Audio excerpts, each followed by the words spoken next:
नमस्कार मंडळी. तर आज मला खूप घाई होती बघा. त्यामुळे पटपट सगळी कामं आवरायची चालली होती. कारण उन्हाळ्याचे काम काय करायचं म्हटलं का ते दिवसभर सुरूच राहते. कारण बनवलं का ते भांडे लगे वाळून जातात. मग ते भिजवा, मग घासा, असं राहणार होतं माझं आज दिवसभर. त्यामुळं मग लगेच भांडी रॅकला लावून घेतली. मग भांड्यातून काढून घेतली का एवढे वाजतात ना, मग खूप डोकं दुखतं. त्यामुळं अगोदर लावून घेतली. आता इथं मी मटकी आणि मूग भिजायला घातले होते रात्री. तर ते पाहताना माझं बरोबर लायटरमध्ये पाणी गेलं. लायटर एक तर चालत नाही, सारखा माझ्याकडून खराब होतो बघा.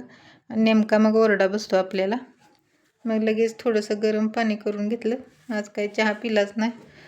जेव्हा मूड असतो तेव्हाच प्यायचा, नाहीतरी नाही. मग लगेच मला इथं मडगं बनवायचं होतं. आता मिक्सरला मी तांदूळ बारीक करून घेते, कारण पटकन शिजतो. आता असा मोठा तांदूळ आणि ते पीठ बारीक राहते हुलग्याचं. त्यामुळं मग मी मिक्सरलाच काढून घेते. मग मुलांना काय सुट्टी होती, त्यामुळं मुलांचं चाललं होतं आज निवांत. उशिरा उठले होते, म्हटलं तर चला आज मडग्याचाच नाश्ता करूया. तर अनुला तर आमच्या खूप आवडते. ते नेहमी कधी पण प्यायला तयारच असते बघा. मस्त बनवून घेतलं होतं. आणि ह्याचा वास तर एवढा खमंग येतो ना. शेजारी काकू लगे म्हणतात तुम्ही आज काहीतरी बनवलं आहे, वास खूपच छान यायला लागला. मग लगेच इथं शाबू पण भाजून घेतला. आता हे चांगला भाजून घ्यायला लागतो, नाहीतर मिक्सरला बारीक होत नाही. छान भाजला होता. मी बघतच होती म्हणजे कसा भाजला, म्हणजे लगेच असा फुटतोय आपण चावला का. मग पीठ मळून ठेवलं होतं.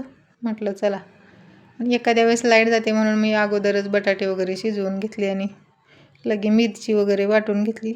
आणि शाबू पण मिक्सरला काढायचा होता, ते काम अगोदर करून घेतली. आणि म्हटलं चपात्या भरून घेऊया, कारण आता उन्हाळ्यामुळं हे डेलीचेच कामं करायला खूप कंटाळा येतो. तुम्हाला येतोय का मला कमेंटमध्ये सांगा.